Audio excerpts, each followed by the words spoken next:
한국은 왜 이제서야 유명해졌죠? 캐면 캘수록 어이가 없네요. 여기 미국의 한 여대생이 눈물을 흘리고 있습니다. 감정이 너무 격해져서 통곡하듯이 소리를 내며 꺼이꺼이 울고 있는데요. 이 소리를 들은 부모님이 다가와서 무슨 일이냐고 묻습니다. 여대생은 컴퓨터 화면을 가리키고 있고 화면에는 한국인들이 나오는데요. 아버지는 컴퓨터 화면을 뚫어지게 쳐다보다가 딸이 우는 모습에 컴퓨터를 강제 종료해버립니다. 컴퓨터를 종료해도 그치지 않는 오늘의 주인공의 눈물. 부모님은 주인공에게 평정심을 유지하라고 말하며 호흡을 진정시키는데요. 도대체 한국의 어떤 모습 때문에 통곡까지 하게 된 것일까요? 바로 지금 사연을 들어보겠습니다. 오늘의 사연 시작합니다. 안녕하세요. 저는 미국 샌디에이고에서 살고 있는 캐서린입니다. 저의 삶은 그렇게 대단하지 않았습니다. 고등학교 시절 다른 또래들과 다름없이 공부하고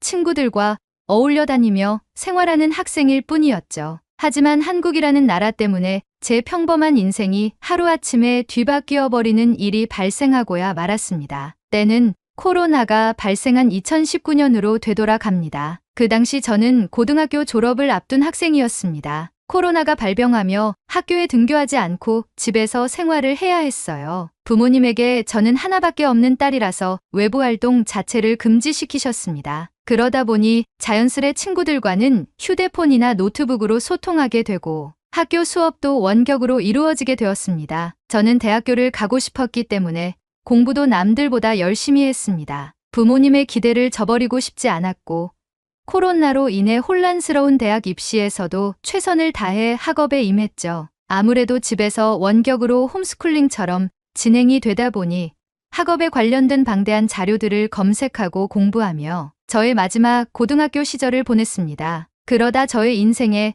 전환점이 한번 찾아오게 되었어요. 제 원래 목표는 아버지처럼 금융회사에 입사해서 아버지의 길을 따라가는 장래를 생각했습니다. 항상 정장을 차려입고 한 손엔 검은색 서류 가방을 들고 출근하시던 아버지의 모습이 어릴 적부터 멋져 보였기 때문입니다. 저도 깔끔하게 정장을 입고 아버지와 함께 회사로 출근하는 모습을 상상하곤 했었죠. 하지만 제가 꿈꿔온 장래희망이 바뀌게 되어버렸습니다. 코로나 때문이었죠.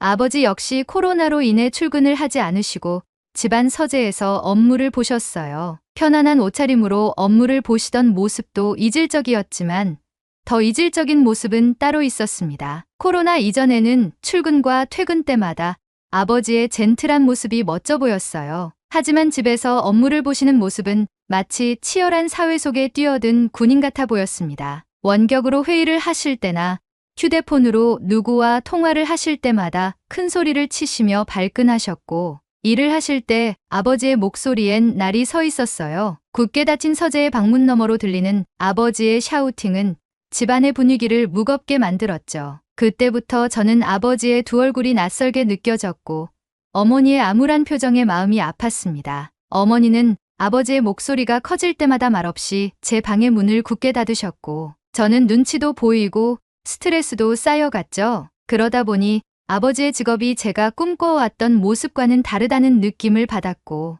얼마 남지 않은 제 대학 진로에 큰 영향을 미치게 되었습니다. 공부도 손에 잡히지 않고 헤드폰을 끼고 음악을 들으며 멍하니 창밖만 바라보게 되기 일쑤였죠. 그렇게 대학 입시철이 다가오게 되고 저는 진로에 대한 생각이 정리가 되지 못한 채로 어찌해야 될지 모르는 지경에까지 이르렀습니다. 그리곤 생각했죠. 내가 무엇을 할 때 제일 행복을 느끼는가?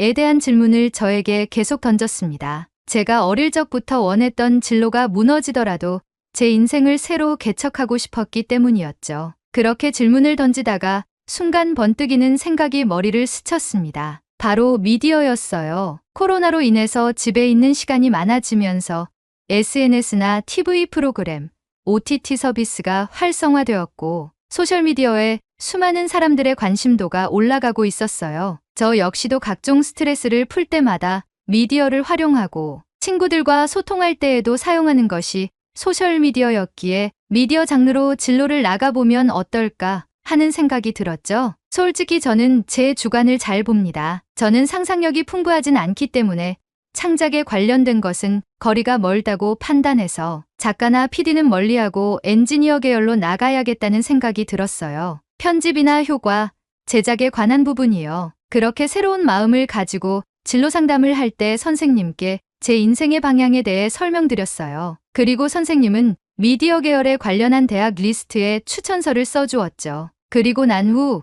저는 부모님께 제 진로에 대해 말씀을 드렸어요. 세상 모두가 힘들고 지칠 때마다 웃게 해주고 행복을 전해주는 미디어를 만들고 싶다고 말이에요. 그러자 어머니는 제 말을 듣고 응원해주기 시작했어요. 캐서린, 너의 인생은 내가 직접 그려나가는 거야. 코로나 시국 속에서 대학 입시에 고민이 많았을 텐데 꿋꿋이 너의 인생을 설계하는구나. 참 멋져. 어머니는 제 손을 꼭 잡고 저를 토닥여 주었고 저는 어머니를 껴안았습니다. 하지만 이내 밝았던 분위기는 사그라들었어요. 바로 아버지 때문이었죠.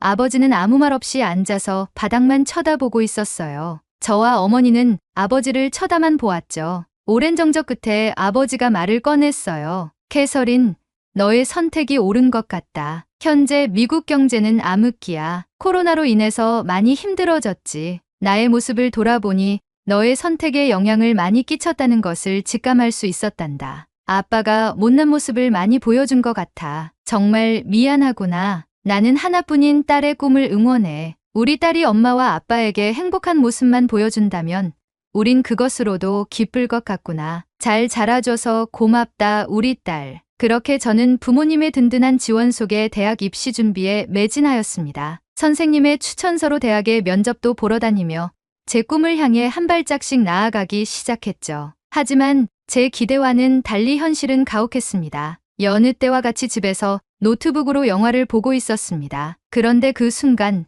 메일함에서 알림이 울렸어요. 제가 지원한 대학교에서 메일이 왔죠. 저는 부푼 마음에 메일을 열어보았습니다. 하지만 메일에 적힌 내용은 다름 아닌 불합격 통보였죠. 순간 억장이 와르르 무너졌습니다. 제가 어릴 적부터 목표하던 대학교를 못 가게 된 상황에 마주하자 눈에서 눈물이 나기 시작했어요. 때마침 제가 보고 있던 영화의 내용도 여주인공이 슬피 우는 장면이었습니다. 창밖의 날씨는 먹구름이 잔뜩 끼어 있었고 저는 슬픔을 주체하지 못하고 엉엉 울기 시작했습니다. 제 울음소리를 들은 어머니가 놀라 달려오셨고 저는 불합격 메일을 어머니에게 보여드렸습니다. 어머니는 말없이 저를 안아주셨고 대학이 인생의 전부는 아니라고 말하며 예술가의 길은 넓고 방대하기에 관련된 직장을 알아보자고 하셨어요. 제 눈에 흘러내리는 눈물을 닦아주시며 최선을 다해 도와준다고 하셨죠. 저는 어머니에게 말없이 고개를 끄덕이고 울음을 그쳤지만 대학교 불합격과 제 인생의 진로가 무너진 기분은 한동안 제 가슴 한켠에 자리 잡았어요. 그날 밤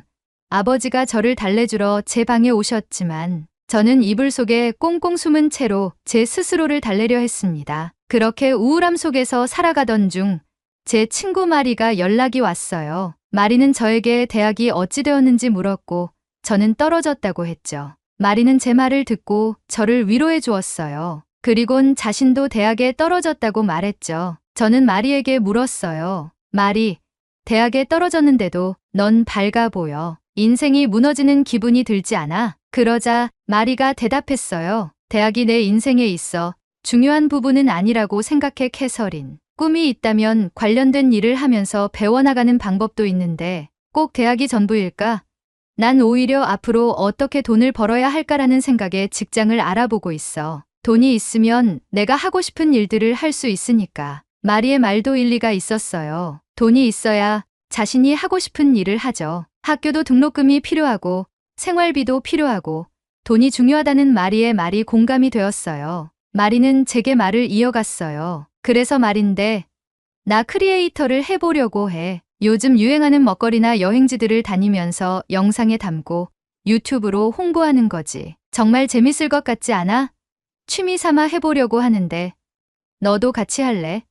지금은 코로나라 잠시 주춤하긴 하지만 곧 코로나도 풀릴 거라고 하니까 젊을 때 많은 것을 경험해보는 것도 좋을 것 같아. 저는 마리의 말에 호감이 생겼어요. 코로나로 인해 집에 틀어박혀 있을 때마다 즐기는 컨텐츠들은 시청자들로 하여금 대리만족을 시켜주는 내용들의 컨텐츠가 인기 있었으니까요. 자신은 없지만 마리와 함께 한다면 좋을 것 같다는 생각이 들었어요. 마리는 평소 쾌활하고 도전적이고 모험심이 풍부한 친구였으니까요. 그래서 저는 마리에게 긍정적으로 생각해 보겠다고 말하고 통화를 마쳤습니다. 마리와 통화가 끝난 후 저는 마리의 밝은 모습에 힘을 얻어서 나도 한번 새로운 인생을 설계해보자는 생각을 하게 되었어요. 내가 평소 즐겨하던 것이 무엇일까? 내가 남들보다 자신 있어 하는 것은 무엇일까? 나만의 장점은 무엇일까? 등을 생각하며 행복하게 지낼 수 있는 일들에 대해 메모장에 적어보기 시작했어요. 우선 저는 영화와 드라마, 예능 프로그램을 보는 것을 좋아해요. 출연하는 인물들의 캐릭터에 동화되어 공감하고 감정을 같이 나누는 것을 잘하는 것 같아요. 그리고 저는 목소리가 좋아요. 어린 시절 제가 책을 소리내어 읽을 때마다 주변에서 뉴스 앵커나 아나운서, 라디오 DJ를 하라고도 했었거든요. 그리고 솔직히 얼굴도 좀 괜찮게 생긴 것 같아요. 학창 시절 저에게 대쉬하는 남자애들이 많았고 여자 친구들에게도 인기가 있었죠. 제 스스로 이렇게 말하니 뭔가 부끄럽긴 한데 제 장점들을 적어보다 보니 이렇게 적게 되었어요. 그렇게 하나하나 나열하다가 내가 지금 해볼 수 있는 것이 무엇일지에 대한 고민을 하기 시작했어요. 운동을 열심히 해서 몸매를 가꾼 후에 모델을 해볼까? 지역 방송사에서 라디오 DJ를 배워볼까? 방송 아카데미에 들어가서 방송국의 아나운서로 취직을 해볼까? 등 많은 생각을 하며 제 나름대로 제 진로를 구축해 나가기 시작했죠. 그러던 어느 날 마리에게서 연락이 왔어요. 캐서린, 나 유튜브를 시작했어. 요즘 유행하는 것들을 직접 경험해보는 컨텐츠를 찍어보고 있는데 나랑 같이 하루를 보내는 게 어때? 저는 딱히 하는 것도 없었고 마리가 크리에이터로서 벌써 활동을 한다는 얘기에 힘을 실어주고 싶어서 흔쾌히 알겠다고 했죠. 그렇게 전 마리와 컨텐츠 촬영을 약속한 날 마리의 집으로 갔어요. 마리의 방에 들어선 순간 저는 놀라움을 금치 못했어요. 마리의 방은 마치 스튜디오처럼 꾸며져 있었고 수많은 크고 작은 카메라들과 3개의 모니터, 엄청 큰 컴퓨터 본체까지 짧은 시간에 이렇게 많은 것을 갖추었다는 사실에 놀라웠어요. 마리, 이게 다 뭐야? 마리는 웃으며 말했어요. 나의 작업실에 온 것을 환영해.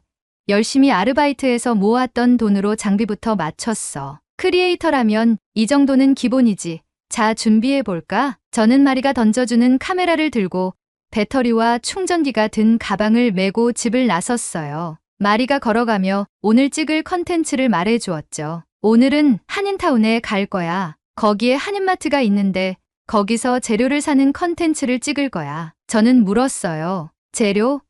재료는 어느 마트에서든 다 파는 거 아니야? 왜 한인마트에 가야 해? 그러자 마리는 웃으며 말했어요. 요즘 한국 문화가 핫하잖아.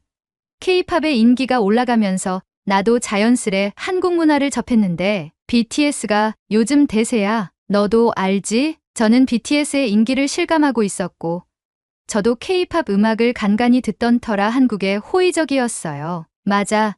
BTS의 노래들은 정말 좋은 것 같아. 세계적인 아이돌이라는 것도 알지. 남자 그룹들 중에서는 그들이 제일 멋진 것 같아. 마리는 맞장구 치며 제게 말했어요. 그래, 캐서린.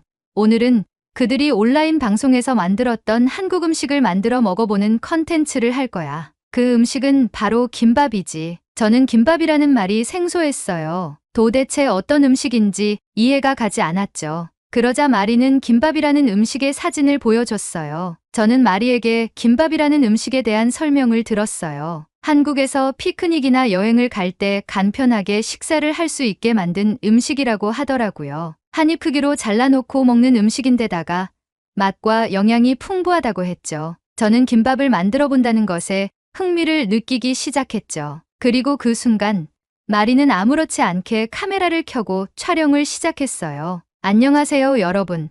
오늘은 한국의 BTS가 추천한 한국의 음식, 김밥을 직접 만들어서 먹어보려고 해요. 그러기 위해선 재료부터 사야겠죠? 그래서 저와 제 친구 캐서린, 우리는 지금 한인마트를 가고 있습니다. 캐서린 인사해주세요. 저는 마리의 텐션에 당황하였지만 마리가 하라는 대로 따라서 카메라를 향해 손을 흔들었어요. 마리는 그런 제 모습에 웃음이 빵하고 터졌고 저도 같이 웃으며 마트로 향했죠. 마리의 모습을 보니 정말 전문 크리에이터 같은 모습을 보였어요. 유튜브에서 간간히 보이는 브이로거들처럼 아주 유연하고 쾌활한 말투로 카메라에 대고 이야기를 이어가기 시작했죠. 저는 마리의 뒤를 따르며 어찌해야 될지 몰랐지만 마리가 잘 이끌어주고 반응을 유도하며 노력하는 모습에 저도 동화되어 어느덧같이 촬영을 하고 있었죠. 그렇게 저흰 한인마트에 가서 김밥에 필요한 재료들을 구매하는 영상을 촬영한 뒤 마리의 집으로 돌아왔습니다. 촬영을 잠시 멈추고 마리는 숨을 돌리며 제게 말했어요. 이제 김밥 재료를 손질해서 김밥을 만들어 볼 거야. 캐서린, 나의 조수가 되어줘. 넌 지금부터 나의 수셰프야. 저는 웃으며 알겠다고 말하고 마리의 촬영 준비를 도와줬어요. 마리는 정말 준비성이 철저했어요. 하얀색 조리복과 앞치마를 2벌 준비해서 저보고 갈아입으라고 했고 그렇게 우린 웃으며 촬영 준비를 마쳤죠. 그렇게 김밥을 만들어보는 촬영이 시작되었어요. 중간중간 이야기도 섞어가며 편안한 분위기에서 촬영을 하다 보니 자연스레 저도 카메라가 익숙해지고 즐기기 시작했죠. 그렇게 우여곡절 끝에 김밥 만들기가 완성이 되었고 우린 김밥을 시식해봤어요. 저는 처음 먹는 한국 음식이 낯설었지만 김밥을 한 입에 넣는 순간 깜짝 놀라고 말았죠. 담백하면서 고소한 향이 입안을 감쌌고 각종 야채들의 아삭한 식감들이 어우러져 건강한 맛이 나는 기분이었어요. 마리, 이거 진짜 맛있다.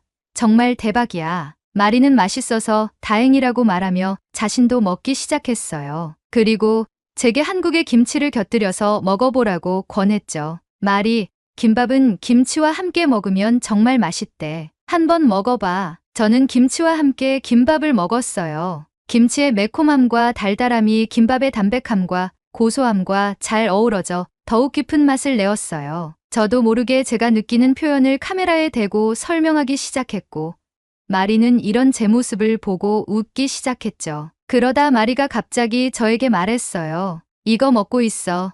아직 놀라긴 일러. 그러고는 마리는 서둘러 어디론가 가버렸어요. 저는 무슨 일인지 몰랐지만 카메라는 돌아가고 있었기에 김밥을 하나하나 먹으며 시식평을 카메라에 담고 있었죠. 그러던 그 순간 코끝을 때리는 매콤한 향이 나기 시작했어요. 그리고 이어서 마리가 무언가를 들고 오고 있었죠. 바로 한국의 컵라면이었어요. 캐서린, 오늘 너는 한국 음식의 끝판왕을 보게 될 거야. 김치, 김밥, 라면의 조합. 이건 한국에서도 인정한 최고의 콤비네이션이라고. 저는 코끝을 찌르는 매콤한 라면의 뚜껑을 열어보았어요. 따뜻한 국물과 함께 있는 라면의 모습에 군침이 저절로 돌았죠. 마리는 우선 라면을 먹고 김밥과 김치, 그리고 국물을 마셔보라고 했어요. 저는 마리가 알려준 순서대로 먹었어요. 그리고 저는 눈을 감고 미쳤다를 연발했죠. 마리는 그 말을 듣고 깔깔대며 웃었고 저도 제 자신이 웃겨서 깔깔대며 웃었죠.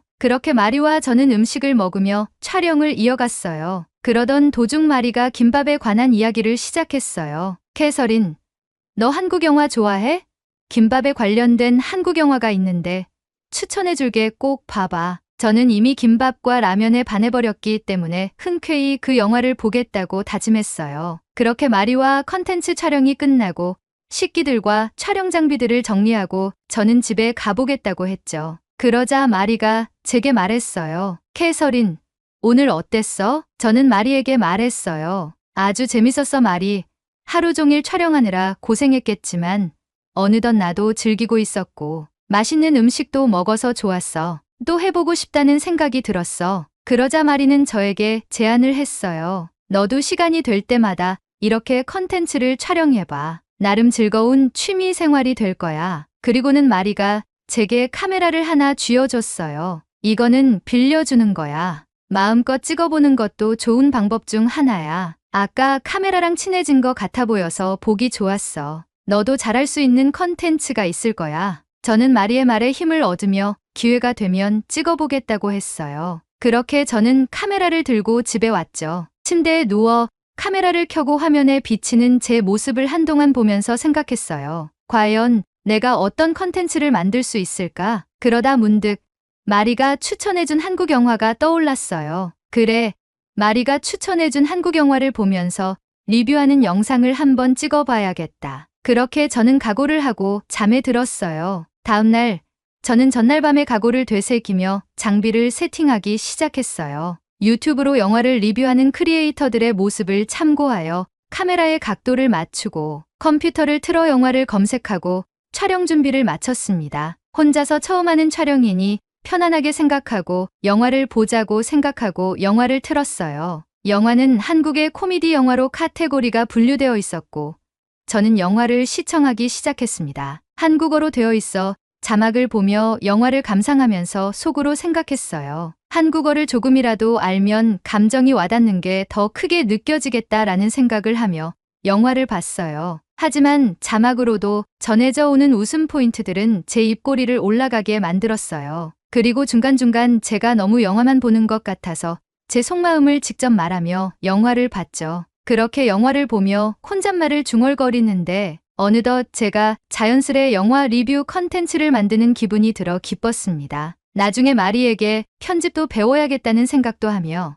영화를 보던 도중 순식간에 제 마음을 아프게 하는 장면이 나왔어요. 마리가 언급한 김밥이 나오는 장면이었어요. 주인공이 자신이 좋아하는 여자와 함께 김밥을 먹는 장면인데 저는 마리의 집에서 먹었던 김밥을 회상하며 영화를 보고 있었죠. 그러던 그 순간 주인공이 김밥을 씹던 입을 멈췄어요. 그리고 눈에선 눈물이 흘러내렸죠. 그 장면을 보는 순간 저는 이전의 영화의 코믹적인 요소들에서 보여졌던 복선들이 한순간에 슬픔으로 몰아닥쳐 제 마음을 아프게 하면서 저도 모르게 눈물이 터지고 말았어요. 한국에 계신 여러분도 들어보셨겠지만 영화의 제목은 바로 헬로우 고스트입니다. 주인공 차태현이 고아로 살아가는데 자살을 기도하다가 살아나는 순간부터 주변에 4명의 유령들이 보이기 시작하고 그 유령들의 소원을 들어주는 이야기였어요. 유령들을 쫓아내려고도 하고 주인공이 다시 자살 기도를 하려 해도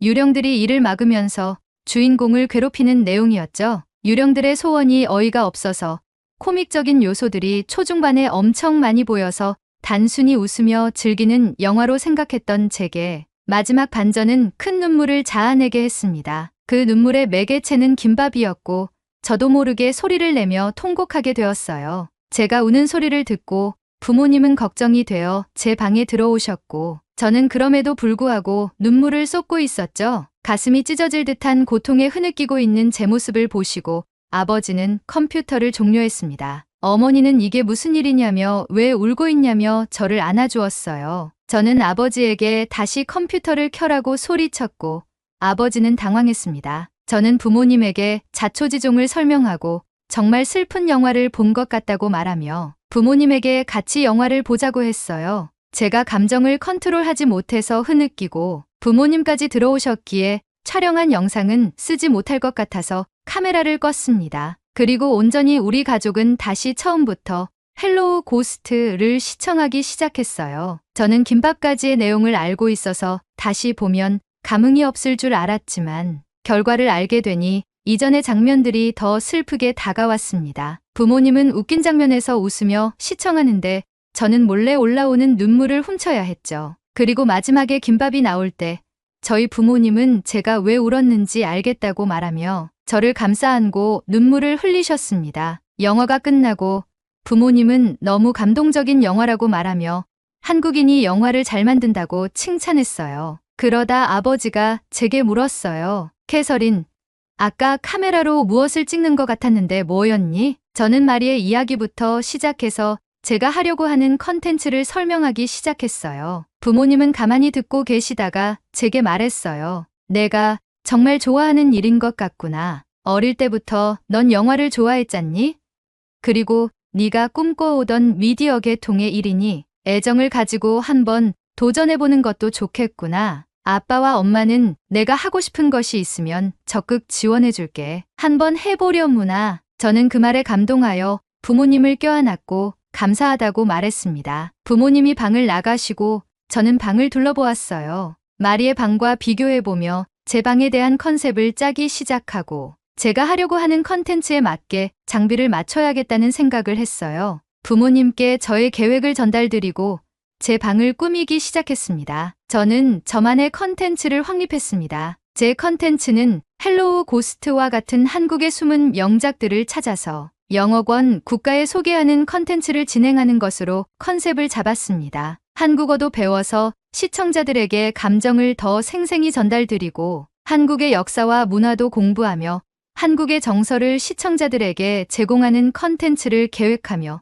진행하기로 했죠. 그렇게 크리에이터의 길로 접어들게 되었고 지금까지 활동하고 있습니다. 저는 트위치라는 라이브 방송 플랫폼에서 방송 중입니다. 한국에는 트위치 방송이 서비스가 종료되었다고 들었어요. 그래서 저는 한국의 컨텐츠의 해외 반응을 유튜브 영상으로 편집해서 유튜브도 해볼까 합니다. 몇 달 전 한국의 차태현 배우가 출연한 출연작 중 무빙이라는 시리즈가 유행이었어요. 라이브 방송 때 반응이 폭발적이었죠. 이미 수많은 사람들이 한국의 영화, 드라마를 즐기고 있고 호평이 이어지고 있습니다. 여러분이 직접 느낄 수 있도록 유튜브에 업로드할 영상을 만들어 올릴 테니 많은 관심 부탁드립니다. 채널 개설하면 여기를 통해 채널 홍보도 할게요. 헬로우 고스트와 무빙 아직 보지 않으신 분들에겐 정말 추천하는 영화입니다. 제 인생의 진로를 결정할 수 있게 해준 한국의 음식, 김밥과 한국 영화들에게 감사의 인사를 전합니다. 앞으로도 좋은 컨텐츠 기대하겠습니다. 감사합니다. 오늘의 사연은 여기까지입니다. 저도 제보해준 영화 2편을 다 봤는데요. 다시 봐도 명작인 것 같습니다. 외국인들이 공감할 만한 한국의 숨은 명작이 또 무엇이 있는지 댓글에 남겨주시면 감사하겠습니다. 그리고 오늘의 이야기에 공감하신다면 구독, 좋아요 한 번씩 부탁드리겠습니다. 다음에 더 좋은 사연으로 여러분을 찾아뵙겠습니다. 시청해주셔서 감사합니다. 미 국무장관이 한국의 무역과 관련하여 충격적인 이야기를 연속해서 내뱉고 있습니다. FTA 협정 전면 개정과 한국산 제품에 대한 부가세,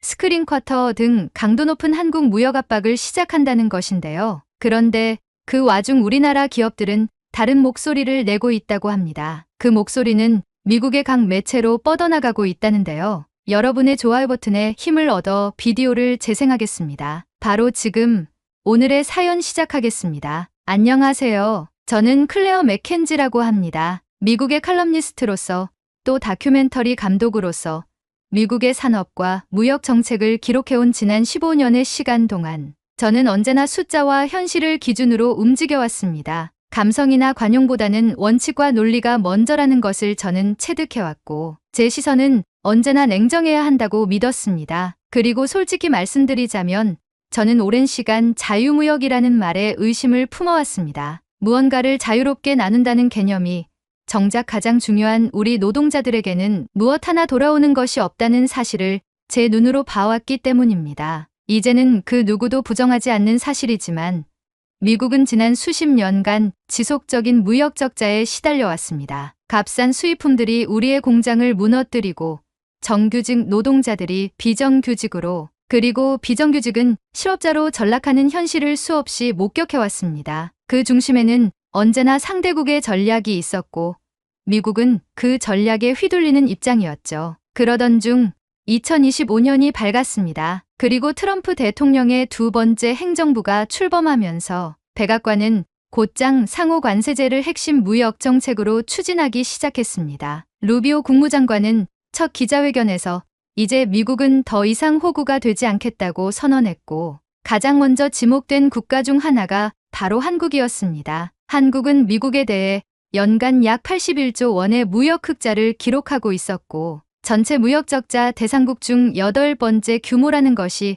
백악관의 공식 발표였죠. 그에 따라 미국 정부는 한국산 철강, 알루미늄, 그리고 자동차에 대해 전면적인 고율 관세를 예고했습니다. 미국 철강업계는 한국은 자국 내 부가세를 환급해주는 구조를 활용해 사실상 미국 기업의 불공정한 이익을 누리고 있다고 주장했고 이 문제는 곧 언론과 정치권의 논쟁거리로 번졌습니다. 저는 뉴욕타임스 칼럼에 다음과 같은 문장을 썼습니다. 한국은 형제국이라는 허울 뒤에 숨어 미국의 일자리를 훔친 경쟁자다. 이 문장은 곧바로 수많은 반향을 일으켰습니다. 일부는 제게 이성을 잃은 국수주의자라는 낙인을 찍었고 다른 일부는 현실을 직시한 용기 있는 비판이라며 지지를 보내왔습니다. 저는 후자의 반응에 더 마음이 기울었습니다. 제 눈에 비친 한국은 단순히 기술력 있는 수출국이 아니라 정교하게 설계된 무역 전략을 통해 미국 산업의 뿌리를 흔드는 존재였습니다. 그래서 저는 단순히 칼럼을 쓰는 것에서 멈추지 않기로 했습니다. 직접 한국을 가보고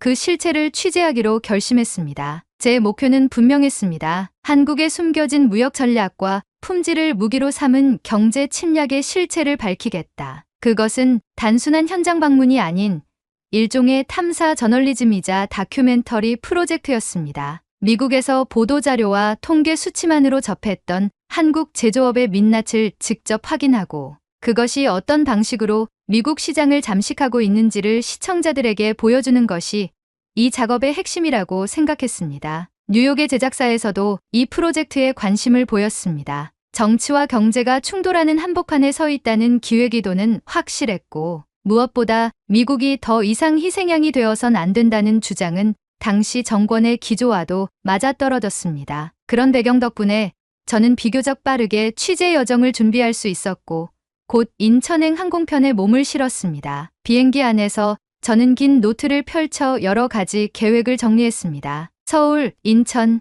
경기 일대를 중심으로 수출 제조업체들을 인터뷰하고 그들이 어떻게 미국 시장에 진입했는지 어떤 방식으로 가격을 맞추고 있는지를 추적할 예정이었습니다. 현장의 목소리를 수집해 정책의 방향성을 논리적으로 끌어내는 것이 저의 특기였고 이번에도 그렇게 할 수 있으리라 생각했습니다. 인천공항에 도착했을 때 저는 오히려 약간의 자신감마저 느끼고 있었습니다. 현장을 보면 분명 무언가 단서가 나올 것이고 그 단서는 제가 해왔던 주장들을 더욱 굳건하게 만들어줄 거라 믿었죠. 한미 자유무역협정의 그림자, 원가 절감의 구조적 허점, 관세 회피 전략의 사례들 이런 것들이 하나씩 수면 위로 드러나기를 바랐습니다. 하지만 그렇게 의욕에 찬 상태로 한국 땅을 밟았던 저의 첫 느낌은 뜻밖에도 차분함이었습니다. 거리에는 그 어떤 반미 정서도 느껴지지 않았고 수출 전선에서 미국의 반격이 시작됐다는 소식에도 불구하고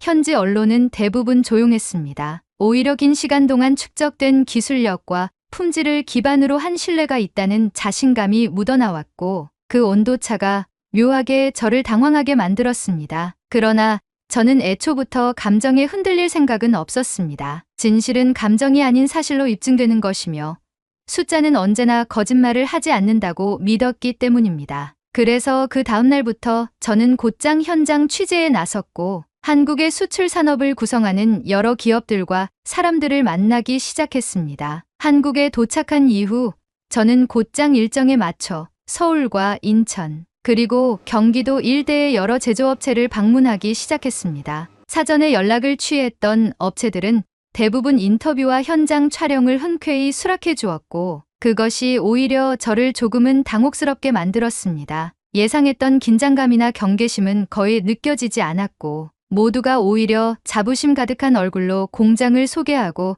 제품을 설명해 주었습니다. 서울 외곽의 한 전자 부품 회사에서는 이른 아침부터 조립 라인이 분주히 움직이고 있었습니다. 제가 도착했을 때 한 청년 노동자가 라인 옆에서 고장난 기계를 땀에 젖은 손으로 직접 분해하고 있었고 상사는 고개를 끄덕이며 저 친구, 원래 전공은 경영학이었어요. 기계는 독학으로 배웠죠. 라고 말했습니다. 저는 놀라지 않을 수 없었습니다. 효율과 단가만 생각했던 제 예상을 완전히 벗어나는 장면이었습니다. 그날 오후 인천의 한 수출 중소기업에서 만난 대표 김윤철 씨는 40 중반의 단단한 인상이 인상적인 사람이었습니다. 깔끔하게 정돈된 작업복 차림으로 직접 저를 맞이하며 공장을 안내해주던 그는 인터뷰가 시작되자 진지한 얼굴로 말했습니다. 우린 싸게 팔 생각 없어요. 대신 품질은 지킵니다. 그게 우리가 살 길이고 미국이 우리를 선택해준 이유예요. 그의 말이 머릿속을 맴돌았습니다. 저는 그동안 한국이 싼 값에 물건을 밀어넣는다고만 생각해왔지만 실제로 만난 사람들은 단순한 가격 경쟁이 아니라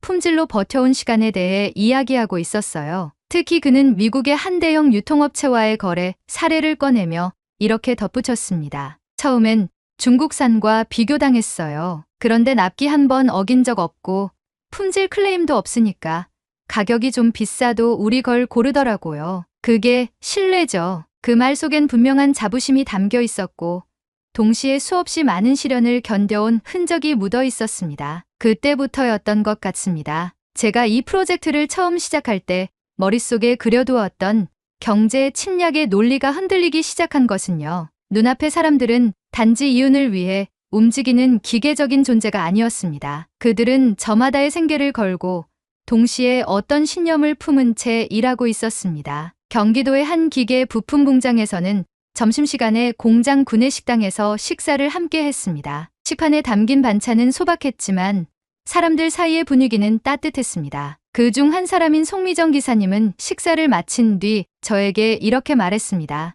미국에서 다시 관세 매긴다 해서 좀 걱정이 됐어요. 그래도 우린 그대로 할 거예요. 원래대로 싸게 안 팔아도 좋으니까 잘 만든 걸로 믿음을 줘야죠. 그녀의 말은 단순했지만 그 안에는 어떤 단단함이 있었습니다. 저는 순간 아무 말도 할 수 없었습니다. 칼럼 속에서 제가 말했던 문장들이 이 사람들의 얼굴 앞에서는 너무 건조하게 느껴졌습니다. 일자리를 훔쳤다.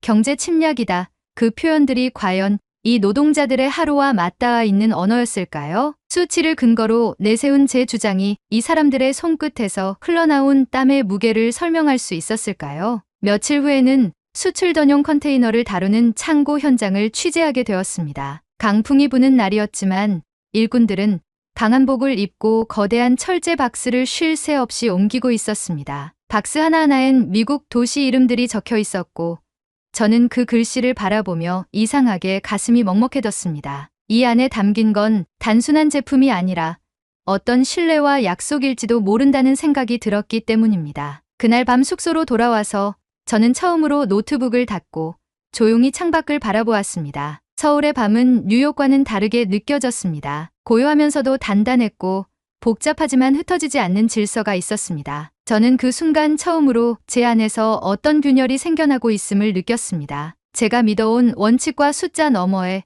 그간 보지 못했던 진실이 숨겨져 있었던 것 같았습니다. 다음 날 인터뷰를 정리하던 중 제작사 쪽에서 연락이 왔습니다. 단가 비교와 이익률 자료는 어떻게 돼가요?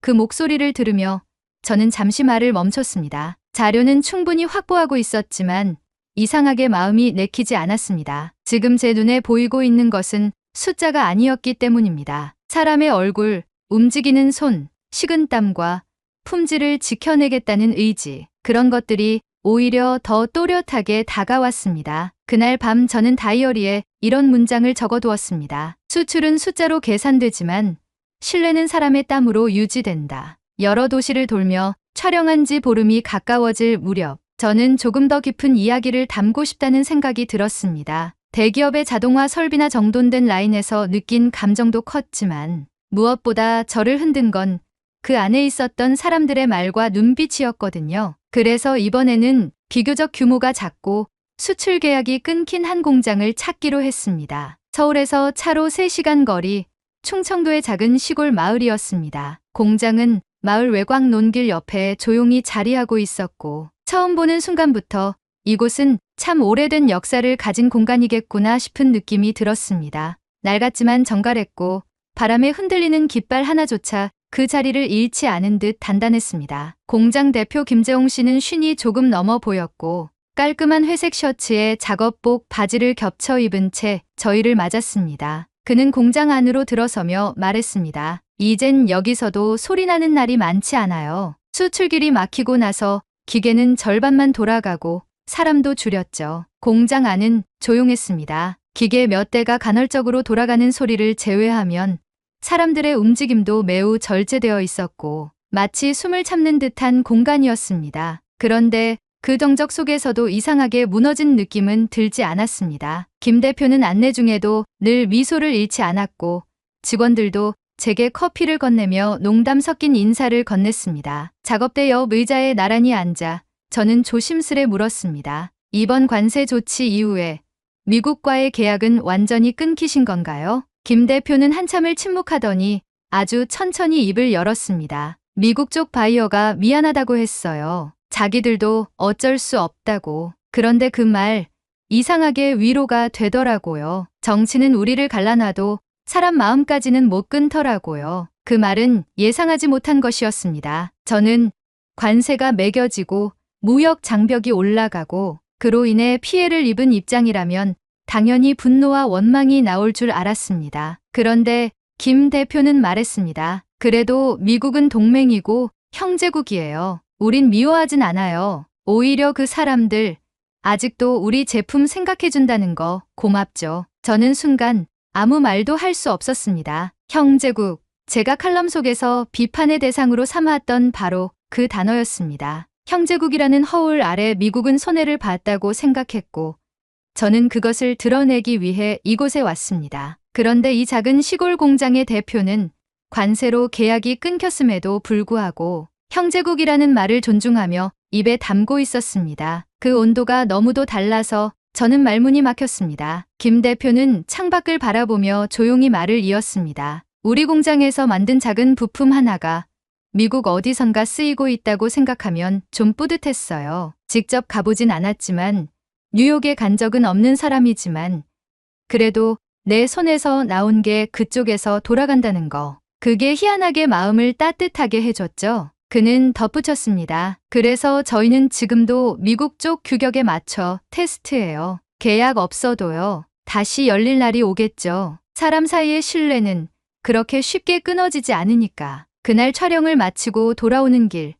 차 안에서 저는 아무 말도 하지 못했습니다. 동행하던 촬영 감독이 제 눈치를 살피며 묻기도 했습니다. 혹시 장면이 부족하신가요?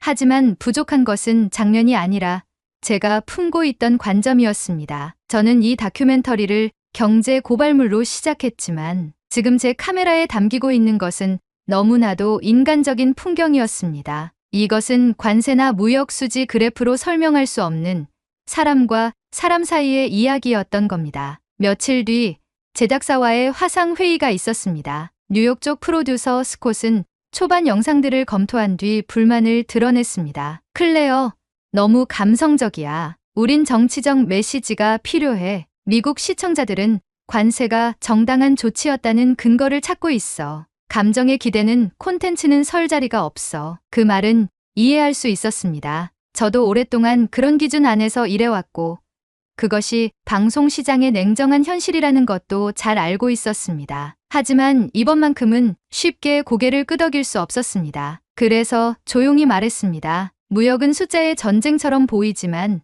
결국 그 숫자 뒤에는 사람이 있습니다. 그 말 뒤로 회의는 조용해졌습니다. 저는 더 이상 설득하지 않았고 그냥 화면을 끄고 노트북을 덮었습니다. 그날 밤 저는 홀로 숙소 창가에 앉아 충청도 공장에서 들은 김 대표의 말을 되새겼습니다. 정치는 사람을 갈라놔도 우린 미워하진 않아요. 그리고 그 순간 깨달았습니다. 제가 처음 이 프로젝트를 시작할 때에는 몰랐던 사실을요. 제가 미국인으로서 한국을 분석하고 판단하려 했던 그 모든 시도들이 사실은 사람을 보지 않은 채 껍데기만 들여다본 일이었다는 거요. 미국으로 돌아온 날, 저는 잠들지 못한 채 공항 근처 숙소에서 새벽까지 앉아 있었습니다. 현장에서 담아온 영상 파일이 담긴 하드디스크를 조심스레 가방에서 꺼내 무릎 위에 올려놓고 아무 말 없이 그 표면을 손끝으로 천천히 쓰다듬었습니다. 그것은 단지 데이터의 집합이 아니라 어느 날 공장 한켠에서 만난 사람들의 말투와 표정, 무심한 듯 담긴 마음, 그리고 그 마음이 이어진 신뢰의 기록이었습니다. 다큐멘터리 편집은 생각보다 오래 걸렸습니다. 저는 예전과는 다른 방식으로 이 프로젝트에 접근하고 있었기 때문입니다. 통계 그래프나 수출입 수치, 관세율 분석 같은 자료는 여전히 중요했지만 이번에는 그것이 중심이 되지 않았습니다. 중심에 있어야 할 것은 사람, 그리고 그 사람들의 눈이었습니다. 영상은 총 5개의 장으로 구성되었고 제목은 한국에서 마지막으로 적어두었던 그 문장을 그대로 따랐습니다. 무역의 심장에는 사람이 산다. 각 장의 사이사이에는 인터뷰 중 눈에 띄지 않게 지나갔던 순간들을 조심스럽게 배치했습니다. 기계를 돌리며 기침을 참던 기사님, 폐쇄 직전의 공장에서 여전히 미국 규격으로 시제품을 만들던 기술자, 점심시간에 혼자 뒷마당에서 김밥을 먹던 소녀, 공정직 그들의 얼굴은 누구보다 진지했고 어느 뉴스도 전하지 못할 진실을 담고 있었습니다. 다큐멘터리가 완성된 뒤 저는 그것을 몇몇 플랫폼에 제안하기 시작했습니다. CNN, HBO, 그리고 넷플릭스까지 여러 방송사와 스트리밍 서비스에 기획안을 보냈습니다. 예상대로 처음 반응은 조심스러웠습니다. 감정의 기대는 다큐는 상영이 어렵다. 공정 메시지가 부족하다. 미국인의 시선이 아닌 상대국에 기울었다는 비판이 우려된다. 그런 피드백이 이어졌지만 저는 개의치 않았습니다. 전에는 이 말들이 저를 흔들었을지 몰라도 지금은 달랐습니다. 이 작품은 단지 칼럼 한 편으로 끝낼 수 없는 이야기였습니다. 그리고 제 안에서도 그렇게 끝나지 않았습니다. 저는 이 영상을 통해 수출입 수지를 해석하려 하지 않았고 누가 이겼는지 누가 손해를 봤는지를 따지려 하지 않았습니다. 그보다는 그 모든 수치 뒤에 있는 사람의 마음과 기술 그리고 신뢰를 보여주고 싶었습니다. 그것이 저의 마지막이자 가장 진심 어린 무역 이야기였습니다. 몇 달 뒤 제작사 중 한 곳에서 연락이 왔습니다. 다큐멘터리는 HBO 다큐멘터리 경쟁 부문에 소개되기로 결정되었고 시장에서의 반향보다는 사람에 대한 존중이 느껴진다는 평가와 함께 의외의 관심이 이어졌습니다. 저는 그 뉴스를 받아들고 잠시 말없이 웃었습니다. 세상이 빠르게 흘러가는 동안에도 어떤 이야기는 사람들에게 스며드는데 시간이 필요하다는 것을 알게 된 순간이었습니다. 그즈음 저는 다시 한국행 비행기를 예약했습니다. 마무리되지 않은 마음이 남아있었고 반드시 다시 만나야 할 사람들이 있었기 때문입니다. 도착한 날 저는 곧장 충청도의 그 공장으로 향했습니다. 처음 봤던 때보다 한층 더 조용해진 마을은 여전히 똑같은 하늘을 품고 있었고 논길 옆에 오래된 간판은 바람에 흔들리면서도 제 자리를 지키고 있었습니다. 공장 문을 열고 들어섰을 때 익숙한 기계음이 들렸습니다. 예전보다 적은 인원이었지만 여전히 그곳은